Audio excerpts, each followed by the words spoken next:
keep the people who already logged in. So let's start for perfect. Yeah. Good morning. Success. Good morning. Good morning. Thank you very much for joining us here today for this event on cybersecurity with our very own Mr. Poras Mehta. Poras is a long-time member of WZCC. I think I met Poras at a coffee with WZCC when he walked in many years ago. Right. He was working for somebody in those days, and it was very interesting to hear what he was doing. And I still remember telling him repeatedly, buddy, you should now start off on your own. You should now start off on your own. And I'm happy to say that Poras is now on his own and doing excellently and making both WZCC and the community proud. Thank you, Poras, for doing this for us. May I now request Kersi Karnak from our WZCC Mumbai chapter to please introduce Poras and take this forward. Poras, best of luck. Thank you, Jaxus. And thanks once again, Baba. Thanks, Jaxus. So, I'll take a couple of minutes to introduce Poras. Poras is an information security evangelist. He's been practicing this domain for the last 2 decades, and he's built significant experience in this space. He's got more than 20 international certifications in the field of cybersecurity, information security governance, and risk management. In terms of education, post the completion of his bachelor's in engineering, Poras has also done an MBA in information security, in information systems, and an executive professional development program in entrepreneurship from the prestigious IIM Rohtak. After working extensively with industry for over 18 years, like Jaxus mentioned, I'm sure a lot of people have been putting him to go individual or go solo and start his company. That's what he's done. So he started his company, which goes by the name of Techknowconsultant Academy, which provides a very unique service called the virtual CISO, or a virtual Chief Information Security Officer. And for people who are familiar with security, will know that a Chief Information Security Officer, or several of them, are very key elements in this world of digital presence for all organizations. Large companies have several CISOs. Smaller ones have at least one. Okay, because it is extremely important not just to protect your digital assets, but even to protect yourself from as simple a thing as getting phished, or with emails or spam emails that come, which with a small Trojan can just take over your entire organization's knowledge base. So this unique vCISO service is an advisory service which helps organizations reduce business risk and enhance the overall security posture at an extremely low cost, or a relatively lower cost compared to a full-time CISO. A full-time CISO is expensive, and it's not just a full-time CISO, but also the team that goes with him. And that is what a virtual CISO helps cut down costs, in terms of the fact that their organization offers this as a consulting element, is virtual, so that the same person with the right tools and resources can be managing multiple organizations. And that is the whole democratization of the CISO process that can help relatively smaller companies, small and medium companies, go up the scale in terms of being ready for being security aware and security risk-free. Just to wrap up, his company, recently his company, which is Techknowconsultant Academy, has been recognized by Silicon India as one of the top 10 most promising vCISO service providers. That's a fantastic accolade to get. And, with this, I will actually ask Poras to, share with us his journey and share with us what's important and relevant for small and medium organizations, for people who are running their own businesses. What are the things that they should be careful, aware of, and how they should address the security aspects. With this, over to you, Poras. Thank you. Yeah. Thanks, Casey, for introduction. Okay, so just to summarize, like I'll be talking about how service, it's not more on the marketing or anything. I'll be talking exactly like what you need to put in place and how you can be secured relatively, because once you put certain number of controls, the cost increases. So you have to do a cost benefit analysis. So I made a small presentation, which I will share right now, and we would go through the presentation so that we do not miss out on any points. With this, let me share my screen.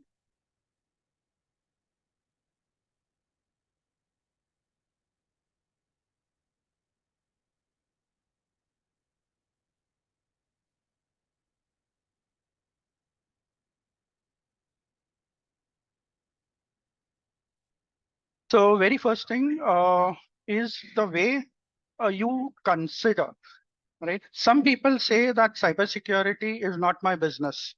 And since it's not my business, it does not make sense for me to invest money. This is the most wrong perception which people have. A robust cybersecurity system or a plan, if it is not formalized, if it is not kept into working, remember the cost that you will incur is too very high. A very simple, let's take a simple, what do you call, example. The COVID antivirus or the antidote which was being made. If that had to be leaked, right, people would have invested crores and crores of billions of dollars in that. But if a hacker gets access to that, he can immediately make a vaccine and sell it in the open market at a relatively cheap cost, right, and even earn money, which was actually not correct. Right. So basically, cybersecurity, if you say, it's not like a big, what do you call, a wall, but yes, it's multiple walls which you need to clear, or you can say it's a layered onion ring approach. We actually have seen hackers infiltrate small business networks more rapidly and more easily because they do not have so many costly controls in place, and they immediately get affected by simple anti-malware, means malware viruses, ransomware attacks, and then these companies go burst. Right?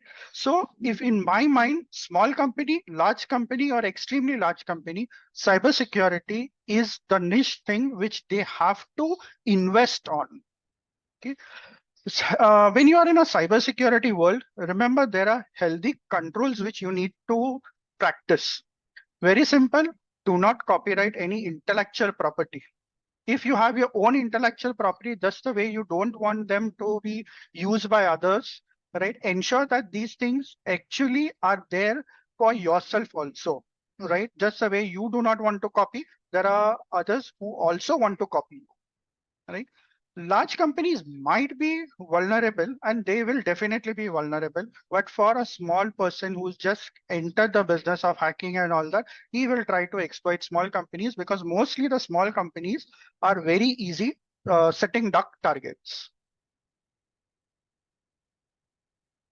Where does the actual problem crop up? The actual problem crops up in the way you see. Often top management who has money, right, sees everything in terms of business. I spend $1,000. I need to ensure that some $10,000 I save on that asset. But the person like a CISO who's interested to see the cybersecurity part of it, right, is often said that, okay, I don't want security. But when a cyber attack happens, the $1,000 or $10,000 business which he top management had envisaged comes completely burst, zero or even minus 10,000 also if it's a ransomware attack. So the problem in a big company or a small company always lies in the perspective. Once this perspective gets matched between a CISO and a top management, most of the companies ensure that they have a robust robust system in place to cater to any and every cybersecurity incident. Remember, top management, they don't understand technical jargons, right? Similarly, CISO will not understand the business language, right? A match has to be made between these two so that the CISO explains the top management in terms of business language, and top management, if he understands, he can tell the CISO that these are the technical jargons and technical controls which I want to put in place. Top management sometimes take help of a local CISO, external CISO, consulting firm, whatever it is, and then it does its business, and he keeps up a broad landscape mark wherein his vision for the next 3 years or 5 years is taken care of. Okay, the CISO, his own responsibility is assess the risk, mitigate the cyber risk. In mitigating, he has a budget. He does not have a budget. He has to go to the top management, and his convincing power to the top management plays a very robust role in understanding what cybersecurity and what that company will ensure in terms of being compromised. I hope this is very clear, because this is the main problem which I have found in all the companies. The perspective of a CISO and top management do not match. So the solution is to get in term a bridge between them, so that they can communicate and effectively plan the resources. Basically, what happens is, right now my company started, so I have hired some people. They have ensured that everything and anything will remain in place and all that blah, blah, blah, blah, right? So they ensure that they do not invite or get involved in day-to-day tasks, which is the most problematic scene. Top management, I have understood that, okay, there is a person who will do this, but at least you take a feedback from that person, right? You ensure that anyone and everyone is communicated what you want, right? So there is a culture which has to be set for cybersecurity. Without this culture, no one is going to be successful, neither the top management, nor the CISO, nor even the organization, right? There are organizations who have gone bust because of some person who says that I don't care, right? But if he gets compromised, through him, the hacker will compromise your entire organization. So you have to imbibe a security culture. You might imbibe by ensuring that there is a person responsible. Remember, no sooner you make a person responsible, right? He ensures that these things start getting into place. Might be 100% or might not be 100%. That doesn't matter right now. But yes, that person has to be taught. He's generally known as a security program manager or a CISO or whoever you want. You can take it based upon the company size and all that. Okay. And remember, the person whom you select has to have an entry to the top management, right? If he comes to a person at a lower grade, he will try to kill him. Not physically, but he will try to stop him. That, okay, ye upar jana nahi chahiye. But that's not what we want. We have to ensure that the top management knows about it. He might give you money, he might not give you money. He might say after 6 months we'll do this or whatever it is. But tomorrow, the top management cannot point a finger to that security program manager or a CISO that I was not aware. So please make an hierarchy, or you can put a dotted line the way you want in your company. Main concern, right, is employee. You have to conduct workshops. We have seen most of the small companies do not conduct that workshop, except when he had joined, HR did a workshop. Usko bataya ye policies hai, it is put on this portal, go and read and whatever it is, sign off this document. I don't know you, now you don't know me. No, that should not happen, right? If you are creating an awareness program, right, you have to tell for two things of a person that I am informing you, this is what I want. You might read it or you might not read it, but I have conveyed this in a workshop, which is more legally abiding, because you then after that sign down. Right, you were aware that you are not supposed to send spam mails, or you were aware not to send some nasty mails to other people outside the world, right, using your company ID. You cannot use a company resource for hosting something or this, whatever, right? So, or getting malware in your, or opening up a malicious code in your system. All these you have to give him through an employee training or an awareness workshop, whatever you call them, right? Typically, these awareness workshops last a long time. Top management says, I don't care, मैंने तो मेरा business से मतलब है, fine. That doesn't count. The hacker is just not, the hacker is just not concerned. He will be more happy to find out sitting ducks like them. Okay. Many times what happens, a person who is working at a junior level will find out that, okay, this is a loophole. Again, as I said, he can go back to the CISO or the InfoSec manager or to the top management or whoever is in his hierarchy and try to bring it to the top management notice that this or small loophole, I have found it. You can then say congratulations, give him money, whatever, but at least have that culture in place. Right? Typically what happens, I'll tell you, in a company, there are two types of companies who issue laptops. Some companies say you have as per your grade, you are eligible for a laptop of 60,000, right? I, as a company, give you a laptop for 60,000. I'm paying you 60,000. But if you want to buy a high-end laptop of 90,000, 80,000, pay the difference and keep it. Okay, nothing wrong in it. Company has paid 60,000. Now the issue comes up. That gentleman has paid 20,000 extra. So his wife might use, children might use, he might use it for his friend, he might use it for different purposes. When he is using these for different purposes, what happens? He is inviting open doors onto his machine.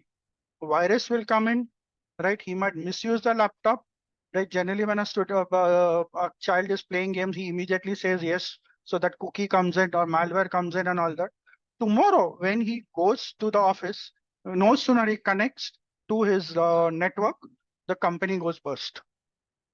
It is a small thing. Now, second thing, when you tell him, why did you do this? He will say, sir, mera bhi isme hai ye, and I'm also paying. I cannot have two laptops for me and my child. I don't have that amount. What are you going to do? You can't do anything, right? You might say that, okay, you are not supposed to do that. Again, he is going to use pirated software because he does not have the money to buy licensed software, and he will not buy because pirated softwares are available very free. When he downloads a pirated software, again a malware. Every pirated software will 100% have a malware. Today there is no free lunch. That hacker was not a fool to pirate a software. When he has pirated a software, he has installed it, he again affects your system. Okay, so what was the main point in that? He was given a free hand. In this type of situations, if you want, we have to see how you can control these endpoints which are there in the system. Many of the phones, right? They don't have MDM software, mobile device management softwares, right? They connect on the company Wi-Fi. Why? I don't understand. They are not supposed, they have a data card. Today data is very cheap, right? In that cases, why do you still want a person to use company resources? But yes, of goodwill, small companies say, okay, you connect to my network, I will trust you and blah, blah, blah. But when he has downloaded some stupid software from Play Store, means some games and all that which are infected, he affects you. So all these things, you have to make him aware. Once you make him aware, then legally you can take action. Till the time you have not made him legally aware, you cannot take any action against him. So that is why we have that employee training awareness program, which initially HR had given a long list like a software license, which that person has no option, he signs off. Right? Today, no one reads what HR has given you in details. Right? So we have to ensure that thing, it is for our good only. So as I said, pirated and unlicensed software. Many companies save money, right? But the legal consequences, trust me, are very, very high. Today, when a company is using any pirated software, right? One, it is infected with virus. Second, the provider is already monitoring the globe where my pirated software is running. Every software that runs has a service. Every service has an open thread. Every open thread goes to the outside world and says, I have been installed and these are the so many connections, right? The person from, say, let's take an example, just names, Adobe or Photoshop or anyone, right? They might tomorrow raise an inquiry and we want to find out what are the softwares you have used and have you paid them or not. If you have done a copyright infringement, the penalties are about 10 times the cost, 100 times the cost, might be even more. And legal and law enforcement agencies will take action against you, right? There are some smart admin people who think that, okay, when that inquiry comes, my system, मैं से वो software निकाल दूंगा. No, the registry key still will know when you install that software, when it was uninstalled. There are keys which are there in the registry, which are just practically impossible to delete until you don't format your system. And formatting is like, you need to really format, you have to partition the disk, blah, blah, blah. There's a long process. And plus, I would not like to discuss on this call. Okay. Last is the lack of support and updates. Right? Support and updates, generally pirated software will never have. So tomorrow when you have installed a software like Windows, if you see every Tuesday, there is a Windows bug which keeps, sorry, not a Windows update which comes. These patches you will not get. When you don't get these patches, you're already vulnerable to the system, or the hacker is having a nice, simple entry to your system, and he will disturb you. Okay. Last but not the least, malwares that come with this. The malware, remember, cyber criminals now inject malicious code even in a small, you can say photo. A small looking photo. This is my company's website, logo. Logo ma when you go through steganography, he will put a code. Right? When he has put this code, right, what happens is that he has infected you with a malicious code, and now your system has been compromised. So the cost that you saved by 11,000 rupees or a 15,000 Windows 11 software, right, is now going to compromise you and turn it into a ransomware. Remember, one machine out of say 1,000 machines also gets compromised by ransomware. Your company is ransomware affected. You cannot stop a ransomware till the time you pay them, or you have a good backup and you can restore it. So as I said, initially also, you have to secure endpoints. Remember, you have a house, right? Keys, you do not give it to anyone and everyone who is there in your colony, who is there with your postman or anyone. Aate jaate hain to letter dal dena or whatever, right? What you're going to do is you will give it to your very trusted and respected people of your family, or might be a neighbor whom you can trust. Right. Similarly, what I have done is I am now trying to ensure that I'm protecting my house, one by key, other someone can break open, I can have another control. So I have an onion layer type of approach against all the threats and vulnerabilities which I have envisaged. Remember, today also, or might be in next 10 years or 100 years also, no one had anticipated a COVID to be that strong. 2 years, the world was standstill. Right. So similarly, some threats come, some vulnerabilities will come and will always exist because it's a software code. Right now, what is happening is with AI coming in, machine learning in, right, most of the time these come as free products, and it ensures that we get affected much faster. So securing endpoint is the best way. I will not allow the ransomware only to come in, and then I can do whatever to my network. So how are you going to do that? Very simple, use strong passwords, right? At the same time, during a training, ensure that you tell them to use a strong password, and please do not write it on a paper and keep it on your desk or put it in your wallet or store it as a mobile phone number, right? People have a very bad habit to store it as a mobile contact number, which anyone and everyone Google and everyone read them. Okay. Enable multi-factor authentication wherever possible. Two-factor authentication, biometric, finger, whatever you want is fine. Use antivirus and anti-malware software. Even though your Windows software has an antivirus, it is suggested now to use a second layer of defense.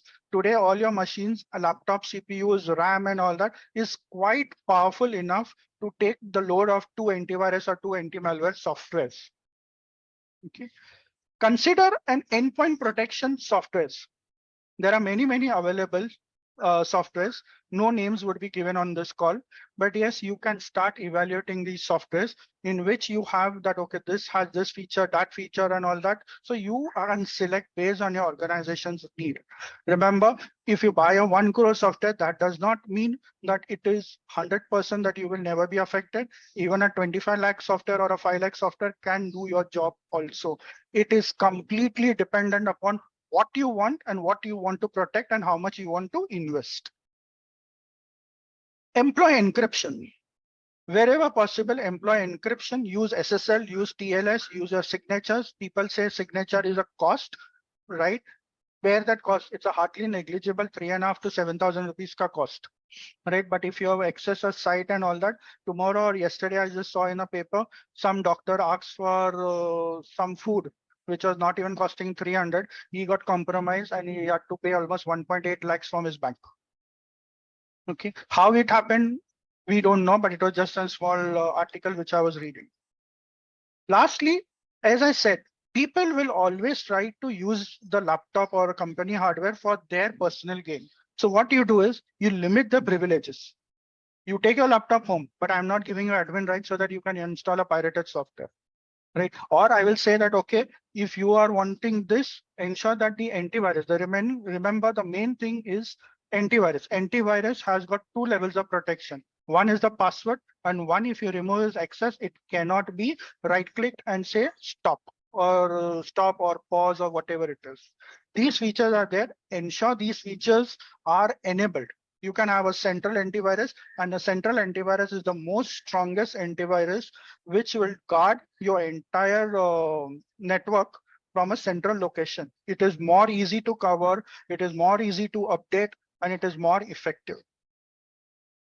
Implement strong network securities. Mostly people get compromised. I've got a very powerful Wi-Fi router. Idhar se baithega, wo bhi, when you go to a Kinara stop or where you're having tea, udhar bhi mera network chalta hai. But that is the most stupid thing. Why you want that network to go outside your office premises?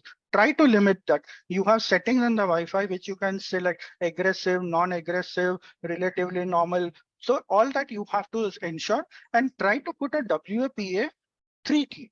2 and 1 are now gone. 1, mostly new routers do not even give you a feature. All right, so try to enable WPA 3 keys unless you have a device which does not work, which in my mind, as of today, does not exist. Even if it exists in your system, consider replacing it rather than going in for a WPA 2 and getting your entire network compromised. As I said, implement MDM solution, mobile device management solution. What does this software do, right? It opens up anything in a container. So even if a virus affects or a hacker has tried to compromise that system, it is in that container. That container will ensure that this does not come on the network. Worst, that container you can destroy using the MDM software. Your phone is secured, your network is secured.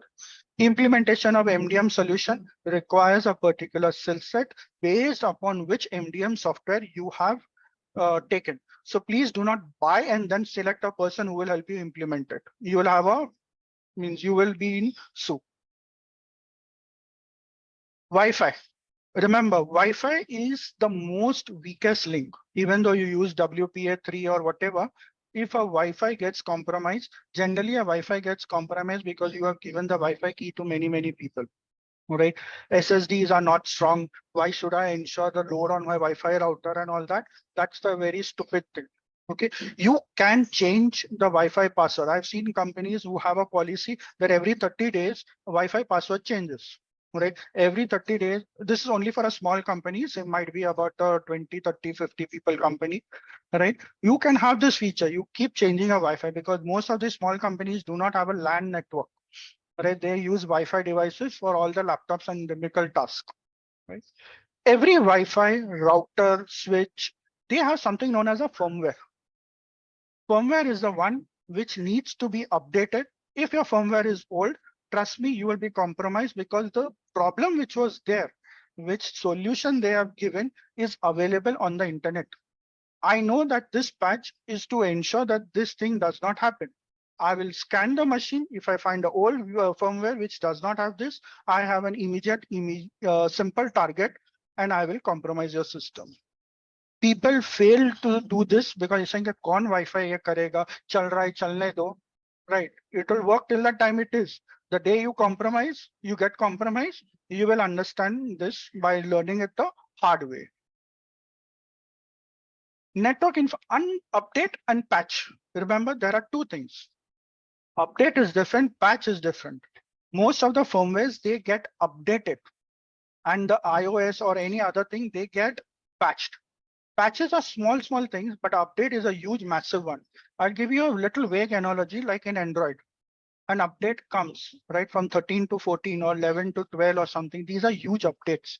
Most of the network devices do have updates, and patches are small things which actually address a particular known vulnerability if it gets exploited immediately in the market. So a small patch will come or whatever it is, whatever be it, ensure you update and patch. You need to either tie up with a vendor who can help you do this, or you can ensure that the vendor sends you an immediate mail when he releases the patches. So you have to put all these processes in place. If any of the process is missing, you will be having trouble, right? Enable strong access control. Multi-factor authentication is good, but sometimes it adds to nuisance, right? I am logging in, I'm gonna jaldi, I want to do something, but then all of a sudden, you send a token. Two-factor authentication, I forgot the token, my phone is not working, my battery is not charged, so that software OTP does not come, right? You will have that issues, right? That does not mean you will compromise, right? Because of that small issue, ensure that you have this control in place. I have seen most of the company two-factor mein nahi rakhta because every time I have this nuisance, I don't want to increase my workload as it is. I've got so many, so they have 1,000 reasons, but the hacker wants only one reason: zero strong access control. Now you do your calculation. Last, network segmentation. Network segmentation can happen using VLANs, or you can have a separate network also. It depends upon you, right? How big your company is. If you are securing or making any confidential or very important things, right? You can have a separate network by itself, or you can configure it on VLANs, right? Many times HR and finance are separated using VLANs, but mostly then what the person does, he enables inter VLAN. Again, the purpose is solved. Is not solved. You again have raised the same concern. There was no need to then make a VLAN only, put him on the same switch only now. Okay, so you have to understand when to segment the network, how to segment the network, and whether the VLAN is effective or not effective. Intrusion detection system, ID or IDPS, whatever you call it. It's known as IDS or IPS. I've forgotten, in the slash is missing. Network. It monitors the traffic for suspicious activities. It detects it and allows it. Once it has an alarm, right, the system admin works on it. Intrusion prevention system was something made over detection system, but when it is being implemented, they use a feature of IPS, promiscuous mode.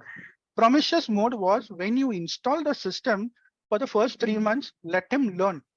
After that, I'm sure that for the next 3 years also, it keeps learning only. Right? You have wasted that huge investment of IPS. Secondly, you have ensured that you are having a zero effect or zero advantage from that software. So please do not consider buying this IDS and IPS if you want to run in promiscuous mode, right? It is a useless waste of money. Okay. Network monitoring and logging. What does network monitoring and logging do is, I will monitor the network in such a way that I am not going to increase the traffic on the network. I have seen many people putting monitoring tools. मैंने ये लगाया है, मैंने वो लगाया है, but you are clogging the network. Worst are the people who are working on Wi-Fi. When you enable monitoring on a Wi-Fi and all that, the Wi-Fi device is not meant for all this nonsense, right? If it's a small people company, then if it's a powerful Wi-Fi device, I do understand, which can take a 200 load and then you are only 50 users, it is fine. But if you have a Wi-Fi which is for 50 users and you have got 60 users and you enable network monitoring, what happens? You will always fight with the admin. अरे तेरा bandwidth नहीं चल रहा है, वो नहीं चल रहा है. Whereas the problem is that you have enabled that things. Right? You are just fighting for that. You'll tomorrow make the bandwidth high. 100 say you'll take a bandwidth of 200, 500. But what is happening? Your router is a bottleneck. So please understand when and what device to ensure be changed, modified when you're doing network monitoring and logging. Logging, मैं logs बना रहा हूँ. अरे मेरे पास 6 साल का logs है. अरे but you have wasted so many hard disks for doing that log. What is the guarantee that when you want that after 6 years that hard disk is going to work? For that not to work, you will have to ensure that there is a process in which the logs are reviewed at particular interval. You need to have a process in which to check whether that hard disk will live that life or not. So you have to put all that thing in this. So it's just a small term, but controls behind that are two very great and have to be robust, which I've seen most of the small companies fail to do it. Last, security audit. 2 साल पहले हो गया था, हमको कुछ problem नहीं आया था. Okay, that time that person who had done might be based on his skill set, might be based on the tool that he used, might be on whether you had paid him good amount, what amount, whatever it is. All right. Please do regular security audits at least once in 6 months. If you are going in for some certifications like ISO 27001 and all that, you are forced to do that at least once in a year or at least twice in a year. So remember that regular security audits, right, will help you, right? Typically get it done from an outside person, right? What happens is internal person might say hand in glove, but an outside person generally does not do a hand in glove because he knows that I will audit him once or twice. After that, he's not going to give me the audit, right? Because generally the mindset now is that, okay, you have done it for 2 years. Only I'm talking about audit. Remember, please do not try it for that. Okay, he has given the solution. Don't change that, because if he has got understanding of 3 years, the new person will take another 2 years to understand. By that time, you'll be compromised.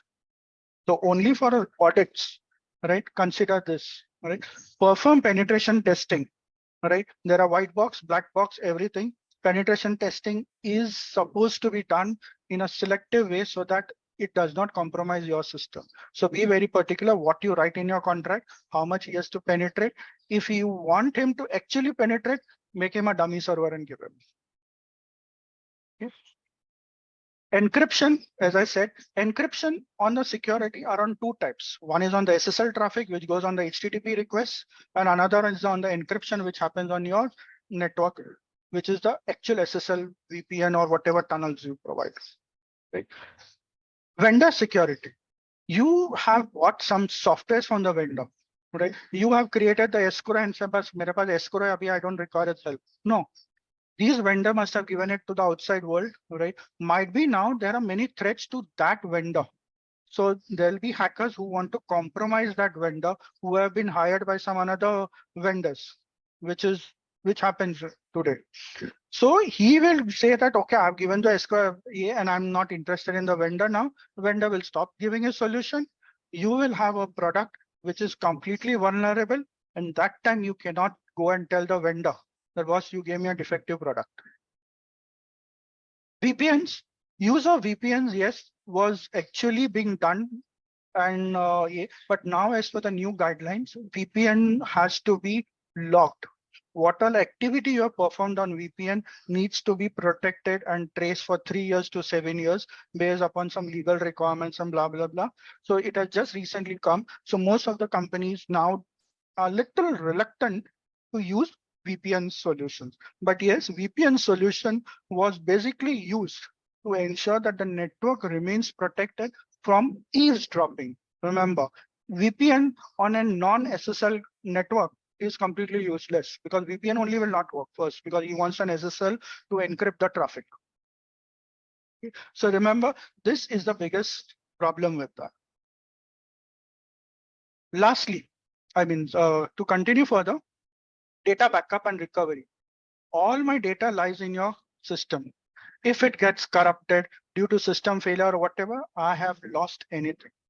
Right? Remember, data backup is the most important thing, because most of the time, what happens? There are hardware failures, accidental deletion. I've removed one word, purposeful deletion, or disgruntled employee. He will delete your EA, right? What will you do? Right? So you have to have a backup. Sometimes natural disasters happen, right? You are not able to do, or a malware attack happens, or ransomware attack. On all these things, your data, which is your entire life or your entire company, is wiped off. Okay? Just a small terms which are there, ensure when to use what. Backup is very critical. If you don't understand what backup to do, when to do, please consult.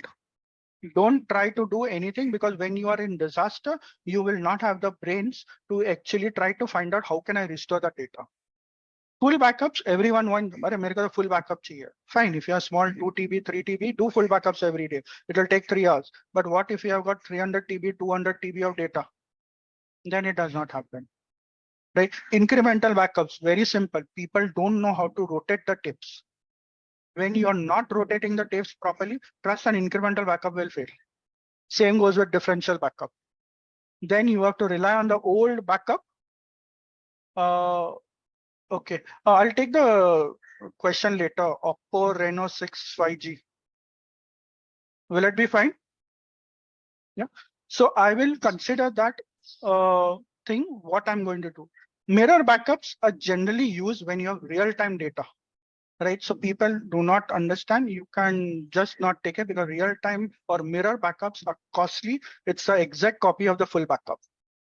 Cloud pe maine backup kar diya, but you need to now know what data you want to store on the cloud, because there are rules and regulations which say that some data of banks cannot go to the cloud, which is stored on a cloud provider outside.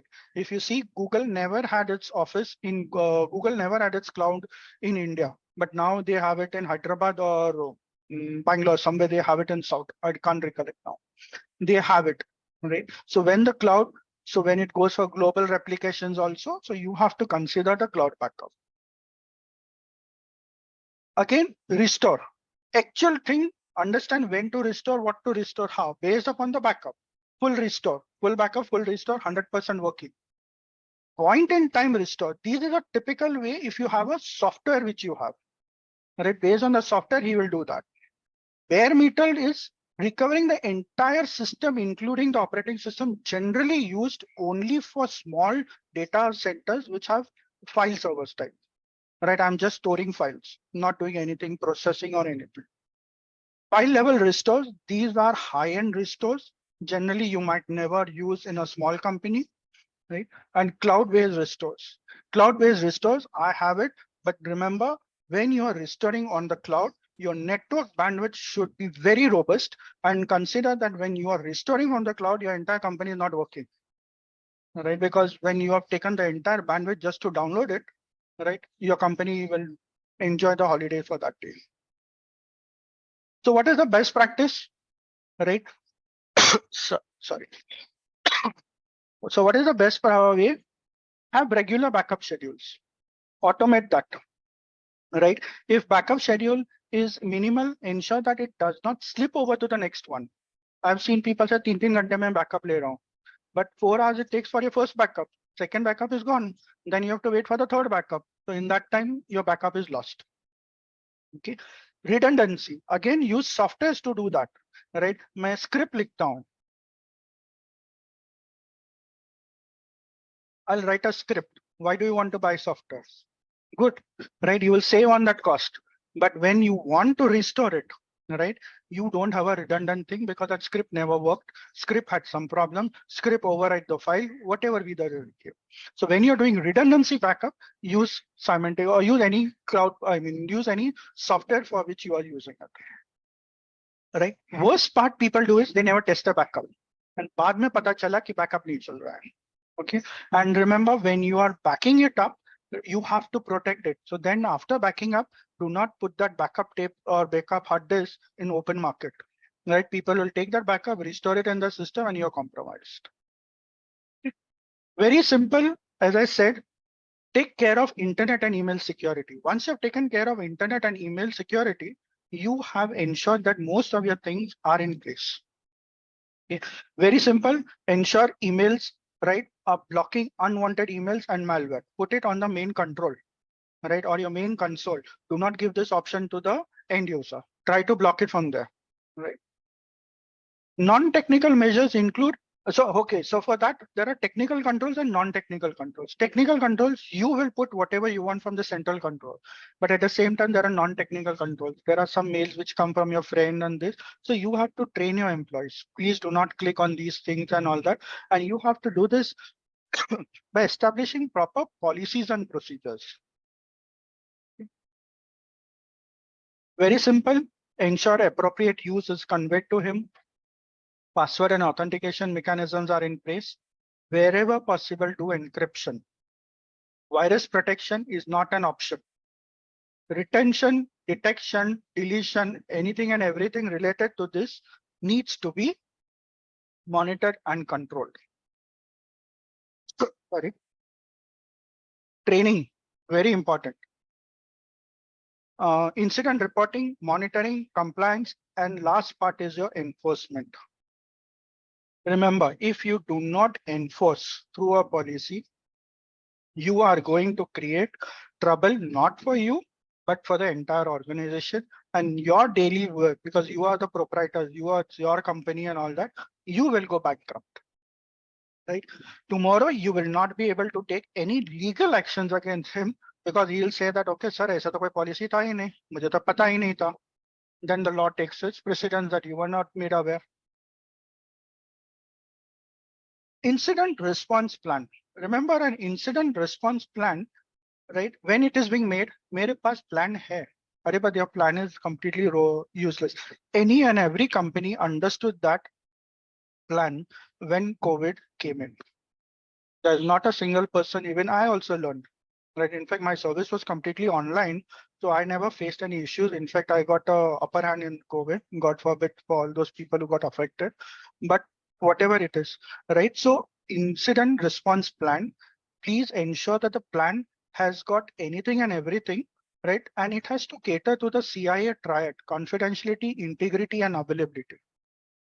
Right? I have seen in an incident response plan, people go to the DR site, but they have never made a process that when everything comes to normal, how they are going to start the normal operation. And that is the most sad and pathetic part. So a pathetic plan which has been ever created. And this 100% happens with small companies. Regular security audits, as I mentioned, periodic audits need to be conducted. Especially you can conduct an audit through a vendor or a third-party risk management or team. There is one more thing which has now come up that is known as the cyber insurance. Remember, cyber insurance, I have taken it. That does not mean that I'm not going to put any controls in place. That is the most horrible mindset people have gotten this. That is why it is there. Like today you have got Mediclaim.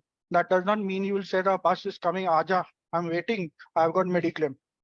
Okay, so remember, cyber insurance is not that you cannot have a pro year. Otherwise, the cyber insurance premium you might get, or it will be fantastically high, so that that company itself does not want you.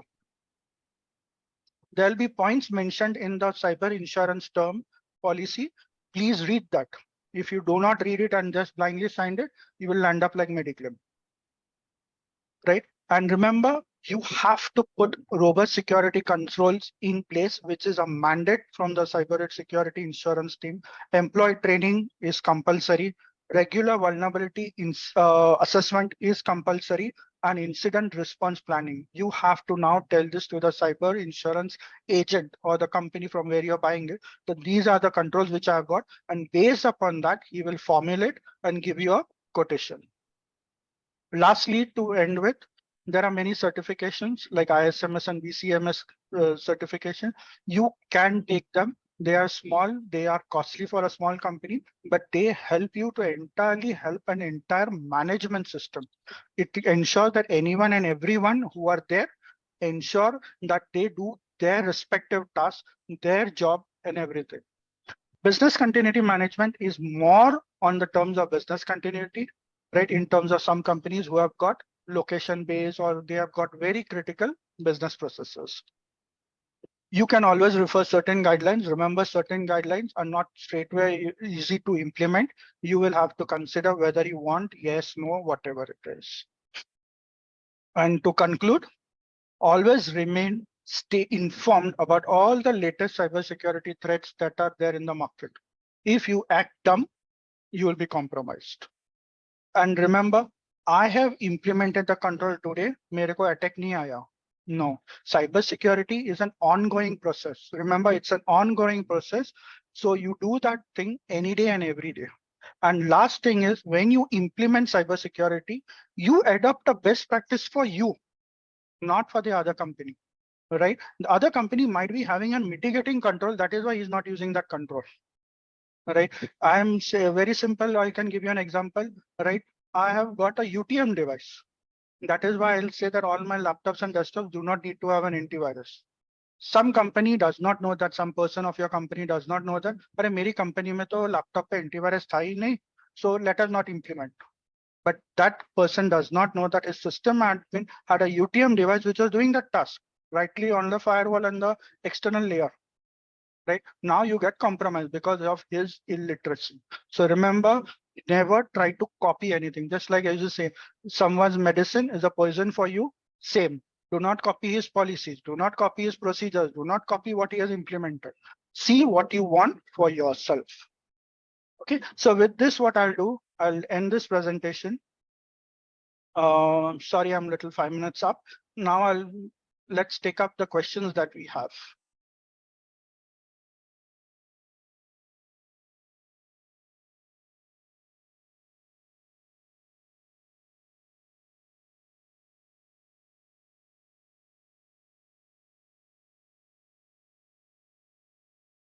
Okay. So anyone has questions?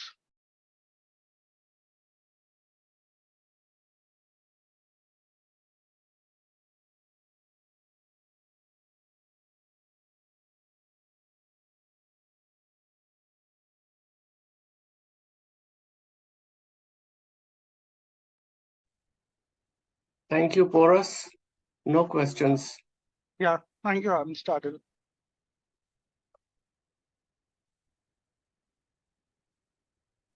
So if there are no questions for us, we could wrap up the session. No, hi, Yeah. hi guys.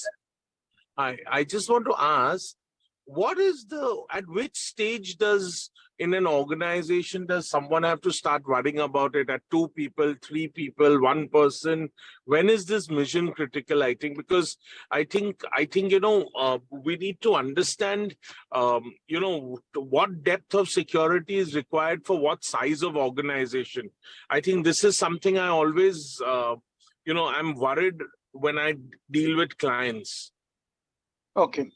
So basically what happens is it is not on the number of people, it is dependent upon the how critical or what is he processing, right? And based upon the way he's processing. So once you find out that, okay, he has anything and everything on his laptop, he does not use a file server or he does not put anything on the cloud.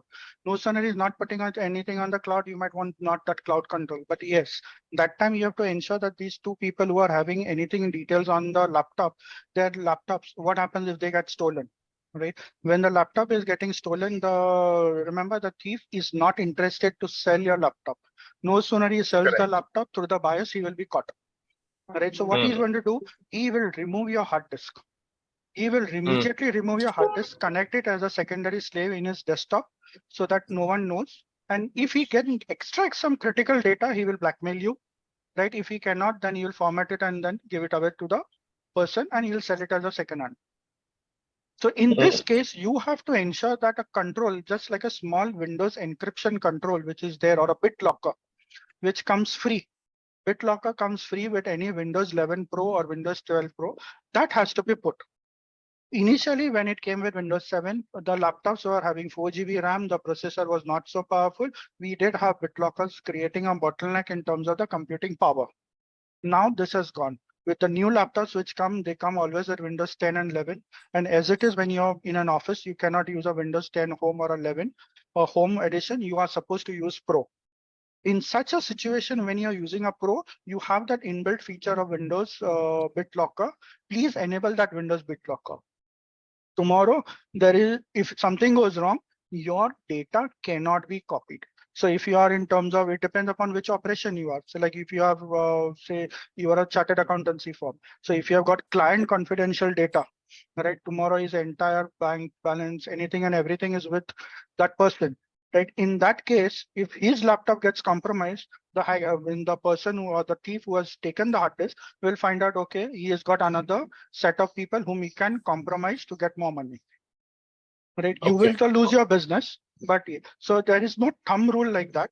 It is completely dependent upon what he wants or how he works.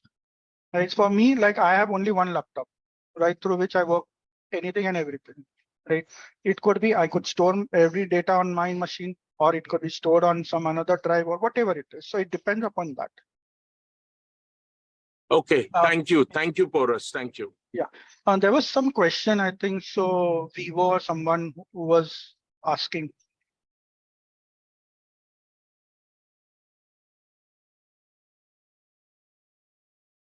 In future, if we want to contact you, is there a way to do it? Sorry, I could not hear you. In future, if I need your help with something, how would I contact you? Okay, I have placed my contact details. I can share it with you. I'm already there on the WZCC group. If you want, Mr. Adil, right? You are asking? Yes. Yes. Yeah. Okay, I can send you a text message, or I'm there on the group. I can share my details which are there. You can visit my website also, techknowconsultant.in. Oh, okay. Thank you.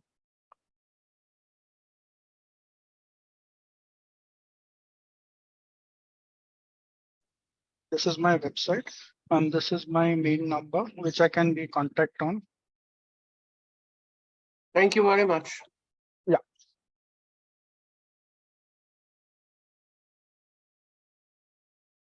Any other questions from other people?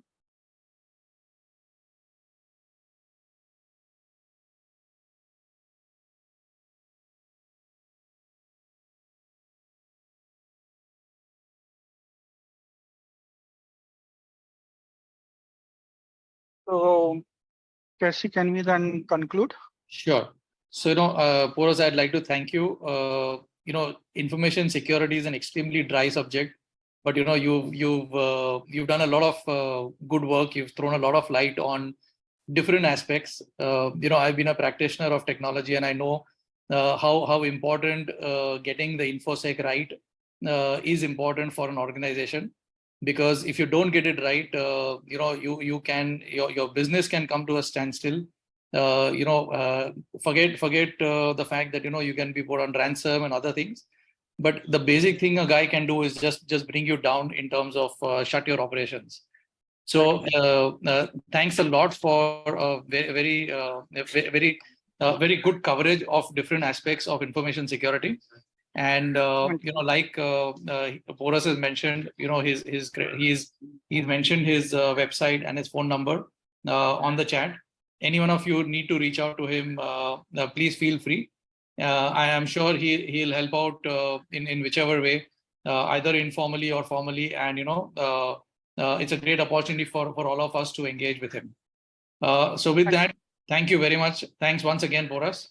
And Xerxes, if you'd like to say a couple of words. Thank you very, very much, Porus. I think this was an eye-opener for all of us. I think there is a great need for awareness, especially in the small and middle businesses, which most of our community members are involved in. I think large companies know what to do, but I think smaller entities are frankly at a loss. And I think this will be a tough lesson for people to learn if, God forbid, there is a problem. I, for one, even though I'm supposed to be in the know on a lot of things, learned a lot today. And I would like to thank you, Porus, for everything from our side. And maybe, a follow-up session after a few months with some more specific live examples of the kind of threats we can take form, because we could do something more in-depth if we get feedback from our members. We will send this out. We will send this out, Kirsty, and then let us see if people are interested in a more in-depth. I, for one, would definitely like to do another in-depth session. Absolutely. So we'll put this up. We have a recording of this. So Porus is going to put it up on his own YouTube channel. We'll put it up on the WZCC channel also. So we'll get feedback from multiple different ways of doing it. And Porus, one of the things I find very interesting, especially with all you talked about, is the vast experience you have if next time you could tell us about some specific incidents and, without names, etc., but how these kind of routine errors lead to disaster later, I think that would be very interesting. Yeah, definitely. Okay. Thanks a lot, guys. Thank you very much, everybody. Yeah. Okay. Everybody. Yeah. Bye-bye. Bye. Bye. Bye.